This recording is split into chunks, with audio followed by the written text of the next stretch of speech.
ನಮಸ್ಕಾರ. Digital learning DCEಗೆ ಸುಸ್ವಾಗತ. I am Sumana, Assistant Professor of Management, Government First Grade College, Kengeri. In the last video, we have discussed on scope of business ethics, types of business ethics, features of business ethics. In this video, I am going to discuss on the topic factors influencing business ethics, importance of business ethics, arguments of business ethics. Moving on to next slide, factors influencing business ethics. Business ethics last class nalle discuss ಮಾಡಿದಂಗೆ so ethics principle ಯಾವ ಸರಿ ತಪ್ಪು ಮಧ್ಯೆ analyse ಮಾಡಿ ಸರಿಯಾದನ್ನ ಆಯ್ಕೆ ಮಾಡಿಕೊಂಡು ಅದನ್ನೇ business ನಲ್ಲಿ apply ಮಾಡುವಂತದನ್ನ ನಾವು ಬಿಸ್ನೆಸ್ ಎಥಿಕ್ಸ್ ಅಂತ ಕಲ್ತ್ಕೊಂಡ್ವಿ. ಯಾವೆಲ್ಲ ಫ್ಯಾಕ್ಟರ್ಸ್ ಬಿಸ್ನೆಸ್ ಎಥಿಕ್ಸ್ಗೆ ಇನ್ಫ್ಲೂಯೆನ್ಸ್ ಆಗತ್ತೆ ಅನ್ನೋದನ್ನ ಈ ವಿಡಿಯೋದಲ್ಲಿ ನಾವು ತಿಳಿದುಕೊಳ್ಳೋಣ.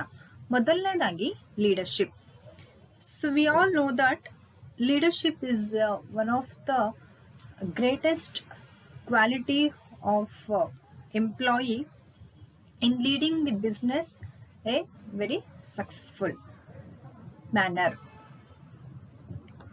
Leadership, here some of the tasks of the leadership are the qualities in which leader should act as a steward, and he should act as a designer, he should also act as a teacher.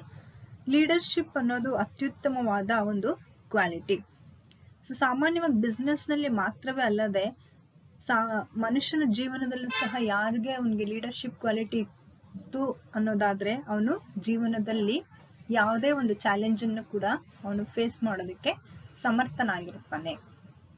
ಅದೇ ರೀತಿಯಾಗಿ business ethics, so ಇಲ್ಲಿ ಅವನು ನಾನು ethical principal adapt ಮಾಡಬೇಕು ಬೇಡವಾ, ಯಾವುದು ಸರಿ ಯಾವುದು ತಪ್ಪು ಅಂತ ವಿಮರ್ಶೆ ಮಾಡೋದಕ್ಕೆ, ಅನಲೈಸ್ ಮಾಡೋದಕ್ಕೆ ಅವನಿಗೆ ಯಾವ ಒಂದು ಫ್ಯಾಕ್ಟರ್ಸ್ ಇನ್ಫ್ಲೂಯೆನ್ಸ್ ಆಗತ್ತೆ ಅನ್ನೋದಾದ್ರೆ ಅದು ಲೀಡರ್ಶಿಪ್ ಕ್ವಾಲಿಟಿ ಅಂತ ಹೇಳಬಹುದಾಗಿದೆ. Next one is strategy and performance. Strategy and performance, we all know that strategy it's A greatest plan in which company adopts to achieve its goal. It involves a mission, a vision, a code of conduct, a code of ethics, strategy of a corporate, business and functional. ಇಲ್ಲಿ strategy ಮತ್ತು performance ಅಂತ ಹೇಳ್ಬಹುದಾಗಿದ್ರೆ ಒಂದು ಚಿಕ್ಕ example ಕೊಡ್ತೀನಿ. Military ಅಥವಾ ಯುದ್ಧಗಳಲ್ಲಿ ಸಾಮಾನ್ಯವಾಗಿ ಯುದ್ಧ ಭೂಮಿಲಿ ಯುದ್ಧ ವೀರರು ಅವರು ಧರಿಸುವಂತಹ ಉಡುಪಿನ ಬಣ್ಣ ಯಾವ್ದಾಗಿರುತ್ತದೆ ಅಂದ್ರೆ ಅದು ಹಸಿರು ಬಣ್ಣ ಆಗಿರುತ್ತೆ. ಇಲ್ಲಿ ಅವನ ಅಪೋನೆಂಟ್ ಅಥವಾ ರೈವಲ್ರಿ, ಅವನ ವಿರುದ್ಧ ಹೋರಾಡೋದಕ್ಕೆ ಅವನು ಏನೆಲ್ಲ ಸ್ಟ್ರಾಟಜಿ ಬಳಸ್ತಾನೆ. ಸಾಮಾನ್ಯವಾಗಿ ನಾವು ಮೂವೀಸ್ ಅಲ್ಲೆಲ್ಲ ನೋಡಿರೋ ಹಾಗೆ ಯಾವ್ದೋ ಒಂದು ಡ್ರಮ್ಮಲ್ಲಿ ಕುತ್ಕೊಳ್ತಾರೆ ಅಥವಾ ಅವ್ನಿಗೆ ಗೊತ್ತಿಲ್ದಂಗೆ ಯಾವ್ದೋ ಒಂದು ಬಂಡೆ ಹತ್ರ ಅಡ್ಕೊಂಡಿರ್ತಾನೆ. ಆ ತರ ಸಾಮಾನ್ಯವಾಗಿ ನಾವು ಗಮನಿಸಿದೀವಿ. ಆದ್ರೆ ಇನ್ನೂ ಒಂದು ಸ್ಟ್ರಾಟಜಿ ಯೂಸ್ ಮಾಡ್ತಾರೆ, ಅವರು ಮರದಿಂದ ಕೂಡ ಅಡುಕೊಳ್ತಾರೆ. ಇದರಲ್ಲಿ ನಾವು ಕಲ್ತ್ಕೋಬಹುದು ಹಾಗಿದ್ದು ಏನಂತಂದ್ರೆ ಅವ್ರದ್ದು ಒಂದು ಡ್ರೆಸ್ ಕೂಡನು ಹಸಿರು ಬಣ್ಣದೇ ಆಗಿರತ್ತೆ. ಆ ಒಂದು ಮರ ಅಥವಾ ಗಿಡಗಳಿಂದ ಕೂತ್ಕೊಂಡಾಗ್ಲೂ ಕೂಡ ಆ ಬಣ್ಣ ಹಸಿರು ಆಗಿರೋದ್ರಿಂದ ಈಸಿಯಾಗಿ ಅವನ ರೈವಲ್ರಿಗೆ ಅವನು ಗುರುತಿಸಲ್ಪಡಲು ಕಷ್ಟ ಆಗತ್ತೆ ಅನ್ನೋ ಒಂದು ಸ್ಟ್ರಾಟಜಿ ಯೂಸ್ ಮಾಡಿ ಅವನು ಅದರಿಂದ ಕುತ್ಕೊಂಡು ಅವ್ನ ರೈವಲ್ರಿನ ಅವನು ಗುರಿ ಇಡೋ ಒಂದು ಪ್ರಯತ್ನನ ಮಾಡ್ತಾನೆ. ಸೊ ಇದನ್ನ ನಾವು ಸ್ಟ್ರಾಟಜಿ ಅಂತ ಹೇಳ್ಬೋದು. ಇಲ್ಲಿ ಒಂದು ಸ್ಟ್ರಾಟಜಿ ಮತ್ತೆ ಪರ್ಫಾರ್ಮೆನ್ಸ್ ಕೂಡ ಬಿಸ್ನೆಸ್ ಎಥಿಕ್ಸ್ ನ ಇನ್ಫ್ಲೂಯೆನ್ಸ್ ಆಗತ್ತೆ. The next slide is the continuation of the previous one. Next factor is the corporate culture. ಸಾಮಾನ್ಯವಾಗಿ ನಾವು ಹೇಳ್ತೀವಿ, ಯಾರಾದ್ರೂ ಏನಾದ್ರು ತಪ್ಪು ಕೆಲಸ ಮಾಡಾರೆ ಏನ್ ಬುದ್ಧಿ ಕಲ್ಸಿದಾರೋ ನಿಮ್ಮ ಮನೆಯಲ್ಲಿ ಅಂತ. ಹಂಗಂದ್ರೆ ಏನ್ ಕಲ್ಚರ್ ಇಟ್ಕೊಂಡಿದಾರೋ ಏನೋ. ಸೊ ಅಂದ್ರೆ ಏನು ಅಂತಂದ್ರೆ ಇಲ್ಲಿ ನಮ್ಮದೇ ಆದಂತ ವೈಯಕ್ತಿಕ ಒಂದೊಂದು ಕಲ್ಚರ್ ನಾವು ಬಿಲ್ಡ್ ಮಾಡ್ಕೊಂಡಿರ್ತೀವಿ ನಮ್ಮ ಫ್ಯಾಮಿಲಿಗಳಲ್ಲಿ. ಅದೇ ರೀತಿಯಾಗಿ ಬಿಸ್ನೆಸ್ ನಲ್ಲೂ ಕೂಡ ಅದ್ರದೇ ಆದ ಒಂದು ಕಲ್ಚರ್ನ ಇಟ್ಕೊಂಡಿರ್ತಾರೆ. ಅದನ್ನ ನಾವು ಕಾರ್ಪೊರೇಟ್ ಕಲ್ಚರ್ ಅಂತ ಕರಿತೀವಿ. Corporate culture, it contributes the internal culture of the firm as well as the stakeholders perception. Stakeholders perception andre it's nothing but stakeholders are the beneficiaries of the business. Next factor is environment. Environment refers to the top management or the internal environment of the business. This is also one of the factors which influences the ethics. The next factor is individual characteristics. So I can say that each and every employee, so all the employees, all the resources such as physical resources, human resources and capital resources, so all put together called as the business. So here individual characteristics such as a person features of the person quality also matters in order to adopt the ethics in the business.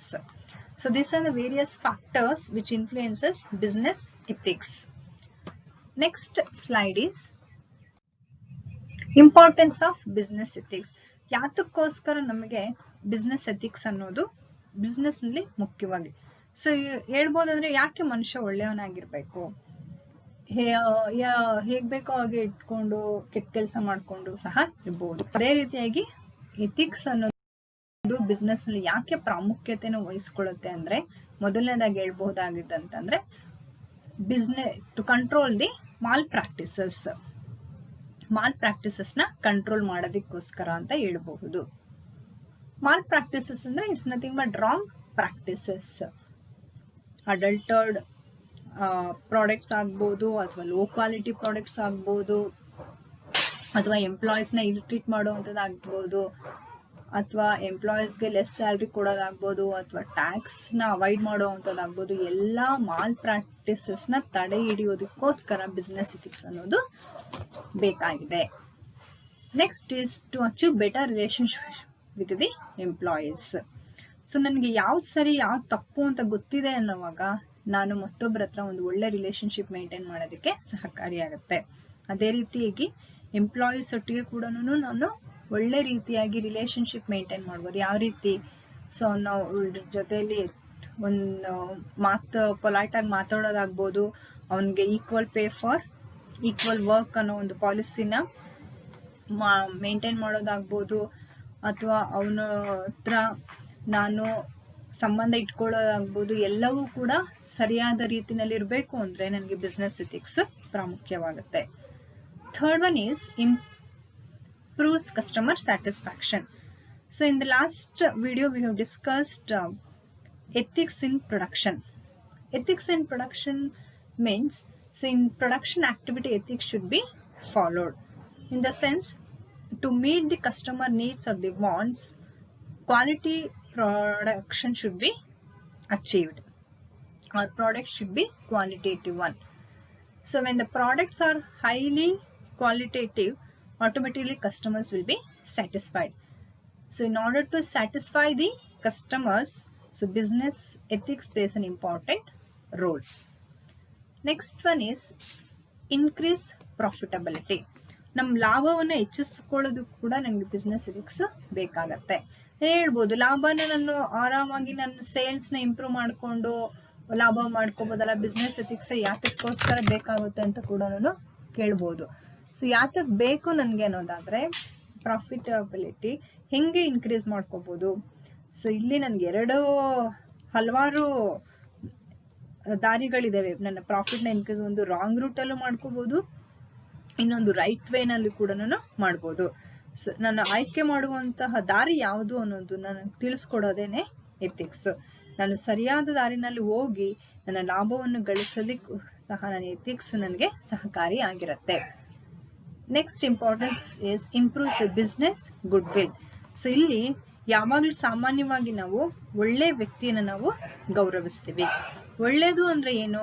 4 ಜನಕ್ಕೆ ಸಹಾಯ ಮಾಡುವಂಥದ್ದು, so ನಿಸ್ವಾರ್ಥದಿಂದ ಇರುವಂತಹದ್ದು, ಒಳ್ಳೆ relationship maintain ಮಾಡೋದನ್ನ ನಾವು ಒಳ್ಳೆ ಇದು ಅಂತ ಕರಿತೀವಿ. ಅದೇ ರೀತಿಯಾಗಿ ನಾನು ಎಥಿಕಲ್ ಪ್ರಿನ್ಸಿಪಲ್ ನ ಬಿಸ್ನೆಸ್ ನಲ್ಲಿ ಅಡಾಪ್ಟ್ ಮಾಡಿದ್ದೀನಿ ಅನ್ನೋದಾದ್ರೆ ನನ್ನ ಬಿಸ್ನೆಸ್ ಬಗ್ಗೆ ಕೂಡ ಜನರ ದೃಷ್ಟಿನಲ್ಲಿ ಒಳ್ಳೆ ಅಭಿಪ್ರಾಯ ಮೂಡುತ್ತೆ. Next importance is to take the better decision.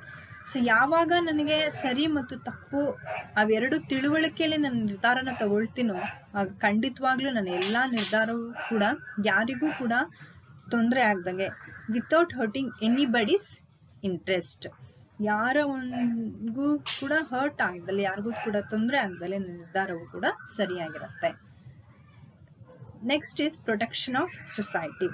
So ಇಲ್ಲಿ ಅದೇ ರೀತಿಯಲ್ಲಿ ನಾನು ಬಿಸ್ನೆಸ್ ಮಾಡ್ತೀನಿ ಅಂತ ಅಂದ್ಬಿಟ್ಟು ಹೆಂಗಂದ್ರೆ ಪ್ರೊಡಕ್ಷನ್ ಮಾಡಿ ಪೊಲ್ಯೂಷನ್ ಎಲ್ಲ ಕ್ರಿಯೇಟ್ ಮಾಡೋದು ಸರಿನಾ, ಅಥವಾ ಪೊಲ್ಯೂಷನ್ ಆಗೇ ಆಗುತ್ತೆ ಬಟ್ ಆ ತಡೆ ಹಿಡಿಯಲು ನಾನು ಏನೆಲ್ಲ ಮೆಜರ್ಸ್ ಬೇಕು ಅಂತ ಅದನ್ನು ತಗೊಳ್ಳೋದು ಸರಿನಾ? ಇಲ್ಲಿ ಎರಡರ ಮಧ್ಯೆ ಯೋಚನೆ ಮಾಡಿ ಸೊಸೈಟಿಗೆ ಹಾನಿ ಆಗದ ರೀತಿ ಯಾವ್ದನ್ನ ಮಾಡ್ಬೇಕು ಅಂತ ಅನಲೈಸ್ ಮಾಡ್ತಾನಲ್ಲ, ಅದು ನಮ್ಗೆ ಎಥಿಕಲ್ ಪ್ರಿನ್ಸಿಪಲ್ ಅಲ್ಲಿ ನಾವು ಕಲ್ತ್ಕೊಳ್ಬಹುದಾಗಿದೆ. ಸೊಸೈಟಿಯ ಸಾಮಾಜಿಕ ಒಳಿತಿಗೋಸ್ಕರ ಕೂಡ ಬಿಸ್ನೆಸ್ ಎಥಿಕ್ಸ್ ನಮ್ಗೆ ಸಹಕಾರಿಯಾಗಿದೆ. Next slide is arguments for business ethics.